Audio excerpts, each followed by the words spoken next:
உடல்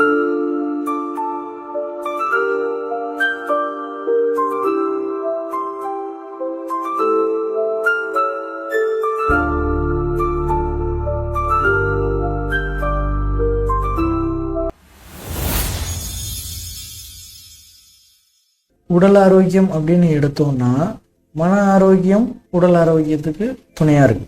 மன ஆரோக்கியமும் உடல் ஆரோக்கியமும் இருக்கணும்னா இதை இரண்டையும் இயக்கக்கூடிய ஆற்றல் நிலை சரியாக இருக்கணும். அந்த ஆற்றல் தான் உயிர். அப்போ உயிரோடைய இயக்க நிலை சரியாக இருக்கும். ஆற்றல் நிலை அதனுடைய இயல்பு சரியாக இருக்கும். உயிர் எது, அது எப்படி இருக்குது, எங்க இருக்குது, எந்த மாதிரி இயங்குது, இயக்கத்துல என்ன மாதிரிலாம் மாற்றம் ஏற்படுது அப்படிங்கிறது தெரியலன்னா மன ஆரோக்கியமும் உடல் ஆரோக்கியமும் சரியா இருக்காது. இப்ப நமக்கு உயிர் எப்படி இருக்குது, எங்க இருக்குது, அதை பற்றிய எந்த ஒரு தகவலும் நமக்கு தெரியல. ஆனா நம்ம நல்லா இருக்கணும், உடம்பு ஆரோக்கியமா இருக்கணும், நலமா இருக்கணும், மனம் மகிழ்வா இருக்கணும், ஆனந்தமா இருக்கணும் அப்படின்னு யோசிக்கிறோம். எப்போ நமக்கு அறிகுறி வருதோ அப்போ. இது தானா நடந்ததான்னா இல்லை, நம்மளா நடத்திக்கிட்டது. இந்த அறிகுறியை உருவாக்குறது நம்மளா நடத்திக்கிட்டது. தானா நடக்கிறதுங்கிறது ஆரோக்கியம் மட்டுமே, ஆனந்தம் மட்டுமே. அந்த இயக்கத்துல எப்போதும் மாற்றம் இல்லை.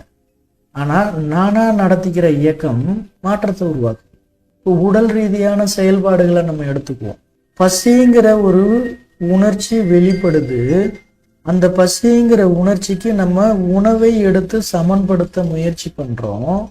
பசி அடங்க உணவை எடுத்து சமன்படுத்துறோமா அப்படின்னா இல்லை. தாய்ப்பால் குடிச்ச வரையிலும் அது ஓரளவுக்கு சரியாக இருந்தது. அதுவும் தாய்ப்பால் தன் பசிக்கு தாய் கொடுத்தா சரியா இருந்தது. தான் பசிக்கு அழுகிறமா வேற எதுக்காவது அழுகிறமானே தெரியாம தாய்ப்பால் கொடுக்கும் பொழுது அந்த உணவு எனக்கு என்னுடைய உடல் இயக்கத்தை மாற்றம் பண்ணக்கூடிய நிகழ்வா மாறுது. அப்போ பசிக்காக உணவு எடுத்திருந்தா, பசியை அடங்கிறதுக்காக உணவு எடுத்திருந்தா என் உடல்நிலை மாற்றம் செயற்பட்டிருக்கும். அது இல்லைங்க. அப்போ அடுத்து என்ன நடக்குது? தாய்ப்பாலுக்கு அடுத்து உணவு எடுக்கும் போது சுவை கூடுதலாக இருக்குது. அந்த சுவைக்கு இப்போது நான் பழக்கமாகிறேன். அந்த சுவையை நான் விரும்புறேன். பசிங்கிற அந்த தேவைக்கு எடுக்கிற உணவு இப்போ சுவைங்கிற அந்த அடிப்படைக்கு திரும்பும் போது அந்த சுவை எனக்கு பிடிச்சு போகுது. இது நல்லா இருக்குதுன்னு நினைச்சுக்கிட்டு கூடுதலா எடுக்க அந்த கூடுதலான உணவு, கூடுதலான சுவை என் உடலில் இயக்கத்தை அதிகப்படுத்துது. அப்படி இயக்கம் அதிகமாகும் போது இயல்பாகவே சூடுங்கிற தன்மை அதிகரிக்கவே செய்யும். சூடுங்கிற தன்மை அதிகமாயிடுச்சு அப்படின்னா எந்த பகுதியில சூடு அதிகமாகுதோ அந்த பகுதிக்கு தகுந்த மாதிரி இயக்கம் மாறுபடும். இப்ப நமக்கு காய்ச்சல்ங்கிற ஒரு அறிகுறி வருது, சூடு அதிகமானதனுடைய வெளிப்பாடா இருக்குது இல்லையா? நம்ம தொட்டு பார்த்தாக்க இயல்பை விட சூடு அதிகமா இருக்குது. அப்போ சூடு அதிகமா இருக்கும் போது என்ன மாதிரி நடக்குது? வேலை செய்ய முடியல, சோர்வா இருக்குது, ஓய்வு எடுத்தா பரவாயில்ல அப்படிங்கிற நிலை வருது. பேசாம படுத்துட்டு இருக்கணும்னு தோணுது. அப்போ உடல் இயக்கத்தை அதிகப்படுத்தினா சூடாகுது அப்படின்னு சொன்னா எந்த உறுப்பு பகுதியில நீங்க இயக்கத்தை அதிகப்படுத்துற வேலையை செய்யறீங்களோ அந்த உறுப்பு, அந்த பகுதி சூடாகி இயங்க முடியாம பேசாம படுத்துக்கலாம்னு தோணுமா? தோணாது. இது ஒரு நாள் ஒரு வேலை நடந்தால் பரவாயில்ல, ஒவ்வொரு நாளும் ஒவ்வொரு வேலை உணவு எடுக்கும் போதும் இது நடந்தா, அப்ப இந்த மாதிரி தன்னை அறியாம நானாக செய்யற அந்த ஆசையின் மேல, அந்த சுவையின் மேல விருப்பம் கொண்டு எடுத்துக்கக்கூடிய உணவு முறை, உணவினுடைய அளவு, இது எல்லாம் உங்களுடைய உறுப்புகளுடைய இயக்கத்தை அதிகப்படுத்துறதுனால உங்களுடைய உடல் நலமின்மையை நோக்கி போகுது. இது எப்போ நீங்க அளவுக்கு அதிகமான இயக்கத்தை கொடுத்துட்டீங்களோ அப்பவே நடக்க ஆரம்பிச்சிச்சு. கவனிச்சிருந்தா அதனுடைய வெளிப்பாடு அப்பவே தெரிஞ்சிருக்கும். கவனிக்காததுனால அது கொஞ்சம் கொஞ்சமா கூடி ஒரு அறிகுறியாக நல்லா வெளிப்படுற மாதிரி, பாரு நீ ஏதோ ஒரு தவறு செஞ்சிட்டு இருக்கிற, அதனால இந்த மாதிரி இயக்கம் மாறி இருக்குது, அதை தயவு செஞ்சு சரி பண்ணிக்கோ அப்படிங்கிறதுனுடைய வெளிப்பாடு தான் உங்களுடைய உடம்புல வெளிப்படக்கூடிய அறிகுறிகள்.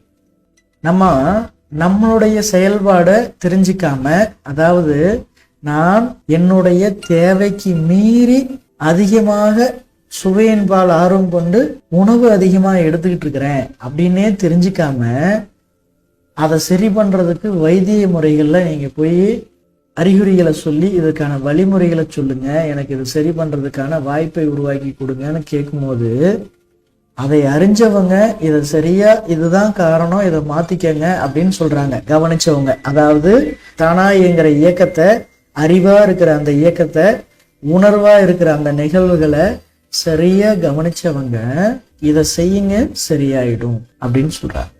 ஆனா நம்ம அப்பவும் சாப்பிட்டதுதான் இதுக்கெல்லாம் காரணம்னு தெரிஞ்சுக்காம நான் இன்னும் என்ன சாப்பிடலான்னு தான் கேட்போம். ஏன்னா சாப்பாட்டு மேல அவ்வளோ பிரியம் நமக்கு. உண்மையில நீங்க சாப்பிடவே இல்லை, உண்மையிலேயே உங்களுக்கு பிடிச்ச உணவுன்னு விரும்பி திரும்ப திரும்ப அள்ளி கொட்டிக்கிறீங்கல்ல. எனக்கு இதுனா ரொம்ப பிடிக்கும், நான் இந்த ஸ்வீட்டுனா ரொம்ப விரும்பி சாப்பிடுவேன், இந்த காரம்னா நான் ரொம்ப விரும்பி சாப்பிடுவேன், அல்லது இந்த பொருள்லாம் நான் ரொம்ப விரும்பி சாப்பிடுவேன், எனக்கு இன்னும் கொஞ்சம் கொடுங்கன்னு சாப்பிட்றீங்கல்ல. உண்மையில நீங்க சாப்பிடவே இல்லை. உண்மையில அதை விரும்பி ரசிச்சு ருசிச்சு சாப்பிட்டுருந்தீங்கன்னா அடுத்த முறை அது உங்களுக்கு தேவைப்படாது.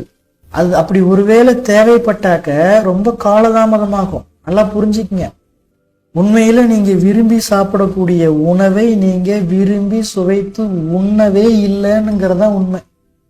அப்படி விரும்பி நல்லா சுவைச்சு அதை அனுபவிச்சு எடுத்திருந்தீங்கன்னா மீண்டும் அதன் மேல விருப்பம் வர்றதுக்கு நிறைய காலம் எடுக்கும். ஆனா இப்ப அப்படியே இருக்குதுன்னு கவனிச்சு பாருங்க. உங்களுக்கு ஒரு உணவு பிடிச்சிருக்கு, தினம் தினம் அதையே கேட்குறீங்க, அதையே எடுத்துக்கிறீங்க அப்படின்னா அதை சுவைச்சு அதனுடைய முழுமையான அந்த தன்மையை அனுபவிக்கவே இல்லைன்னு அர்த்தம். இது உணவுக்கு மட்டும் இல்லை, எல்லா செயலுக்கும் பொருந்தும். கணவன் மனைவி சேர்க்கையாக இருக்கலாம், நட்புல இருக்கிற ஒரு குடுக்கல் வாங்கல் பகிர்ந்துக்கக்கூடிய விஷயமா இருக்கலாம். அது வேற வேற மாதிரி பொருத்தி பார்க்கணும். உங்களுக்கு பொருத்தி பார்க்க தெரிஞ்சது அப்படின்னு சொன்னா உண்மை நிலை புரிஞ்சிடும். இது புரியாததுனாலதான் எனக்கு அதுல விருப்பம் இருக்கு, எனக்கு அது பிடிச்சிருக்கு அப்படின்னு சொல்லிட்டு மீண்டும் மீண்டும் இதே விஷயத்தை செய்யறேன். எனக்கு பிடிச்சிருக்குதுங்கிறதுனால பிடிச்சிருக்குது, ஆனா அதனுடைய உண்மையை நீங்க அனுபவிக்கவே இல்லை. அனுபவிச்சிருந்தீங்கன்னா அடுத்தது அதன் மேல அவ்வளவு ஈடுபாடு இருக்காது. ஏன்னா ஒரு விஷயத்த அனுபவிச்சிட்டீங்கன்னா அதனுடைய நிலை என்னன்னு தெரிஞ்சிருச்சு அப்படின்னா அடுத்தது என்னங்கிறதுல போயிடுவீங்க.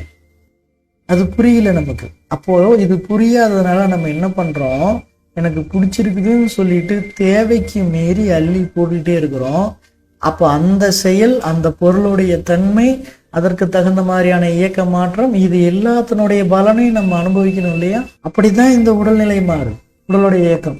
அப்ப இந்த உடலுக்கு தேவை என்ன, அதை நம்ம எப்படி கொடுக்கறது, எவ்வளவு கொடுக்கறது, எப்ப கொடுக்கறது அப்படிங்கிறது தெரிஞ்சிருச்சுன்னா உடல் ஆரோக்கியம் ரொம்ப எளிமை.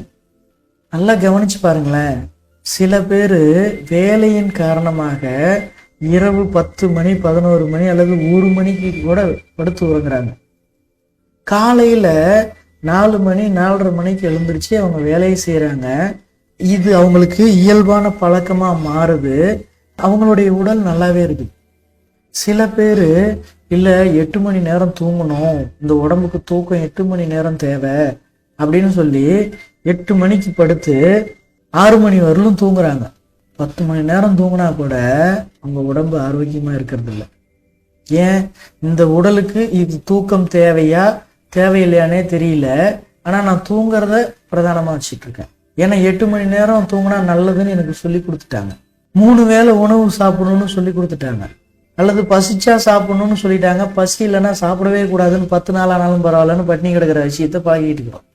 தேவை கருதி என்னுடைய நிலை என்ன, நான் எனக்கு ஏன் பசி எடுக்கல, என்னுடைய செயல் ஏன் இந்த மாதிரி மாறி இருக்கு, அல்லது எனக்கு ஏன் இது இவ்வளவு தேவைப்படுதுங்கிற அந்த சுய சிந்தனை உங்ககிட்ட இருந்திருந்ததுன்னா யார் வேணா எதை வேணா சொல்லட்டும், என் தேவை என்ன, எனக்கு எது சரியாக இருக்கும், எதை நான் செய்யணும். ஏன்னா இது ஒவ்வொருத்தருக்கும் மாறுபடுது. ஒரே வீட்டுல 10 பேர் இருக்கிறோம், வீட்டுல செஞ்ச ஒரே உணவு ஒருத்தருக்கு காரம் கூடுதலா தெரியுது, ஒருத்தருக்கு உப்பு கூடுதலா தெரியுது, ஒருத்தருக்கு ரெண்டுமே கம்மியா தெரியுது. அப்படிங்கிற வித்தியாசம் இருக்கு. அதே உணவு தான் தினசரி அந்த வீட்டுல உள்ள எல்லாரும் எடுத்துக்கிட்டு வந்துட்டு இருக்கிறோம். ஆனா யாரோ ஒருத்தருக்கு மட்டும் அறிகுறி வருது, அல்லது ஒருத்தருக்கு மட்டும் வரல, மற்றவங்களுக்கு அறிகுறி வருது. அப்ப என்ன, அந்த உணவுல ஏதாவது தொந்தரவு இருக்கா அப்படின்னா உணவு நல்லா தான் இருக்கு. அப்ப நம்ம இந்த எடுத்துக்கிற அளவு, எடுத்துக்கிற முறை, அதாவது சுவைக்கிற அந்த முறை, பசிக்கிற நேரத்துக்கு எடுத்துக்கிறது, இப்படிங்கிற செயல்பாடு தான் நம்மளை ஆரோக்கியமா வச்சுக்கிறதுக்கான அடிப்படையா இருக்குதுங்கிறது நம்மளுடைய அந்த உணர்வுகளை கவனித்தால், நம் உடம்பில் தானாக நடக்கிற அந்த இயக்கத்துல வெளிப்படக்கூடிய அறிகுறிகளை கவனித்தால் அதை சரி பண்ணிப்போம்.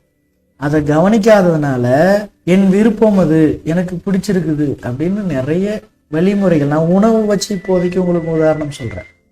எனக்கு பிடிச்சிருக்குது அப்படின்னு சொல்லிட்டு நீங்க செய்யக்கூடிய செயல்கள் உங்களுடைய உடல் இயக்கத்துக்கு அப்போது தேவைப்படுதான்னு பார்த்து செஞ்சிருந்தீங்கன்னா உடல் ஆரோக்கியமா.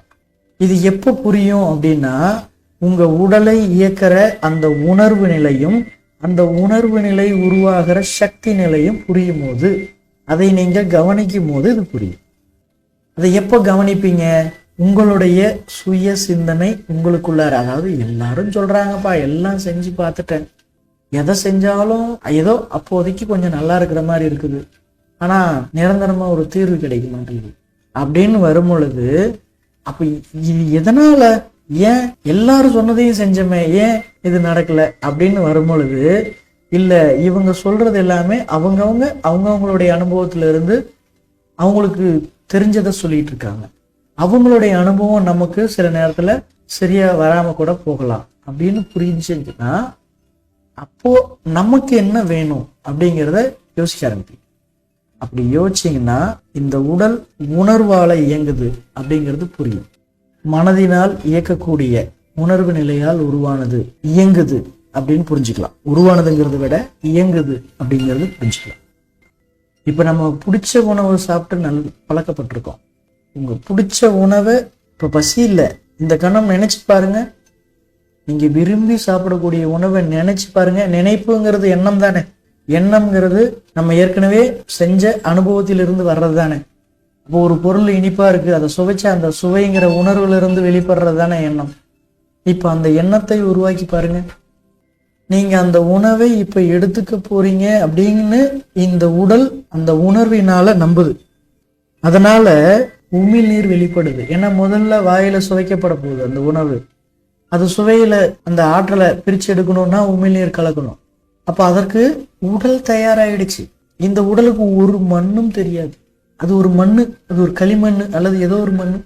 இந்த உணர்வால அந்த மண்ணை உருவமாக்க முடியும், இயக்க முடியும் அப்படிங்கிறது அடிப்படை.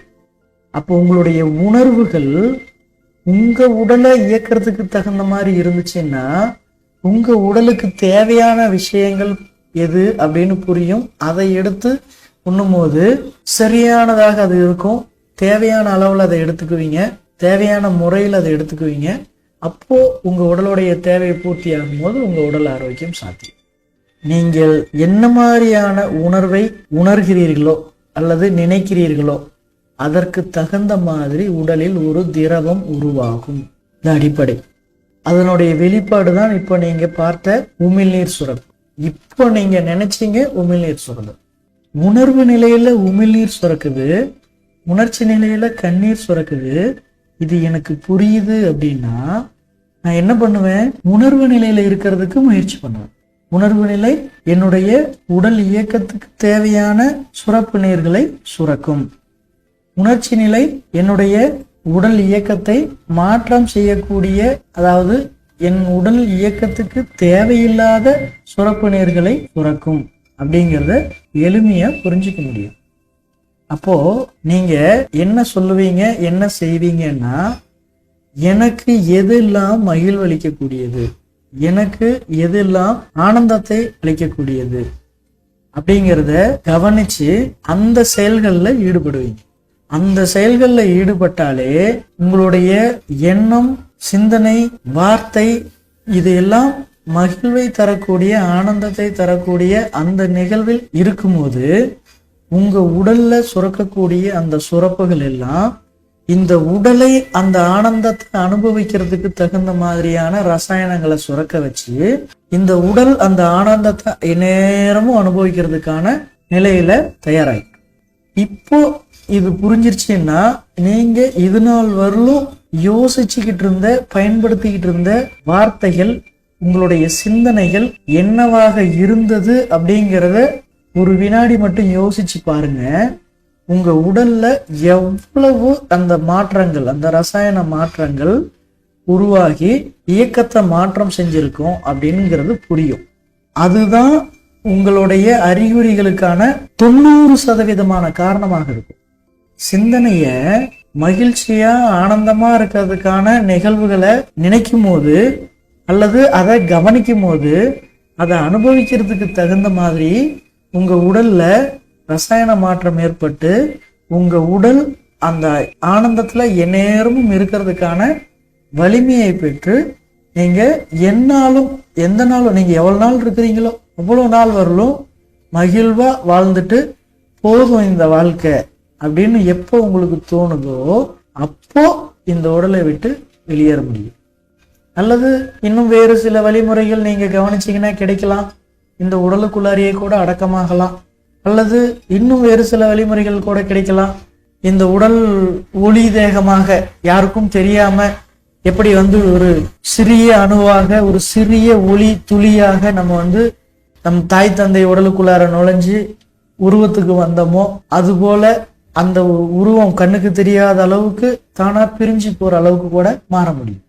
இதெல்லாம் எப்ப சாத்தியம் அப்படின்னா, தானா நடக்கிற அந்த அறிவா இருக்கிற உணர்வா இருக்கிற அந்த நிலைய, அந்த ஆற்றலை, அந்த இயக்கத்தை புரிஞ்சுக்கிட்டு அதை எப்படி என்னுடைய முழு இயக்கமா மாத்திக்க முடியும் அப்படிங்கிற வழிமுறைகளை தெரிஞ்சுக்கிட்டு அதை கடைபிடிச்சிங்கன்னா சாத்தியம். நம்ம ஆரோக்கியமா மகிழ்ச்சியா ஆனந்தமா வாழணுங்க. இங்க நமக்கு அனுபவிக்கிறதுக்காக வந்திருக்கோம். எதை அனுபவிக்கிறதுங்கிறது நாம் பார்க்கக்கூடிய பார்வை, அதிலிருந்து நம்ம அறிஞ்சிக்க கூடியது, அதிலிருந்து செயல் மூலியமா வெளிப்படுத்தக்கூடியதுதான் நம்மளுடைய இங்க இயக்கமா இருக்குது. நம்ம ஆனந்தமா மகிழ்வா வாழணும்னா அடுத்தவங்க சொல்றது நம்மளை ஆனந்தப்படுத்தும், அந்த புரிதலை கொடுக்கும், இந்த வழிமுறையை கற்றுக் கொடுக்கும், இந்த வழிமுறையை கடைபிடித்தா இதெல்லாம் நடக்குங்கிறதாக இருந்தா அடுத்தவங்க சொல்றதை கேட்டுட்டு அதை செயல்படுத்துங்க. வெறுமனே அது வார்த்தைக்காக மட்டும் இருந்துடக்கூடாது. அது செயலாக மாறும் பொழுது நமக்கு எந்த வகையில அது ஆனந்தத்தை கொடுக்குங்கிறத பார்க்கணும். அதே போல நம்மளுடைய செயல், நம்மை சுற்றி இருக்கக்கூடிய நம் வீடு, நம் குடும்பம், நம் உறவு, நட்பு, நம் ஊர், நம் நாடு, நம் உலகம், நம் பிரபஞ்சம், இது எல்லாத்தையும் மகிழ்வை கொடுக்கிற மாதிரியான செயல்பாடாக அதை மாற்றம் செய்யும் பொழுது அந்த ஆனந்தம் பேரானந்தமாக, பரம ஆனந்தமாக மாறும். அது எப்படி சாத்தியம் அப்படின்னா, முதல்ல நம்ம மகிழ்வா இருக்கிறதுக்கு, ஆனந்தமா இருக்கிறதுக்கு சாத்தியப்படுற விஷயத்த நம்ம செய்யறோம்னு சொன்னா அது சாத்தியமாகும். ஏன்னா அதுவே நமக்கு இன்னும் சாத்தியமாகல. அப்போ முதல்ல நமக்கான அந்த மகிழ்ச்சியையும் ஆனந்தத்தையும் முதல்ல உருவாக்கிக்குவோம். அதை உருவாக்கிக்கிட்டோம்னு சொன்னாலே நம்ம பார்க்கறது, செவியில கேட்கறது, நம்ம அறிஞ்சிக்கிறது, இது எல்லாமே தானா நடக்கிற அந்த இயக்கத்தினுடைய செயல்பாட முழுமையாக உணர்றதா இருக்கும். அப்படி உணர்ந்து செயல்படும் போது நம்மளுடைய செயல் சரியானதாக இருக்கும். அது சரியா இருந்துருச்சு அப்படின்னு சொன்னா அதனுடைய பலன் முழுக்க முழுக்க ஆனந்தத்தை அனுபவிக்கிறதா. இப்ப நான் ஆனந்தமா இருக்கிறேன் அப்படிங்கிற அந்த உணர்வு எனக்குள்ளார இருக்கிறதுனாலதான் என் ஆனந்தம் இந்த அளவுக்கு இருக்குது. இதை என் வீடு அனுபவிக்கணும், என் உறவு அனுபவிக்கணும், என் நட்பு அனுபவிக்கணும், என் ஊர் அனுபவிக்கணும், என் நாடு அனுபவிக்கணும், என் உலகம் அதை அனுபவிக்கணும், என் பிரபஞ்சம் அதை அனுபவிக்கணும் அப்படிங்கிற அடிப்படையில இந்த வகுப்புகளை உங்களுக்கு கொடுத்துருக்கு. இனி இதை நீங்களும் அனுபவிப்பீங்க. அதற்கான ஆரம்பமாக இன்றைய வகுப்பு இருக்கும் அப்படிங்கிறத நான் உணர்றேன். நீங்களும் அதை உணர்வீங்கன்னு நினைக்கிறேன்.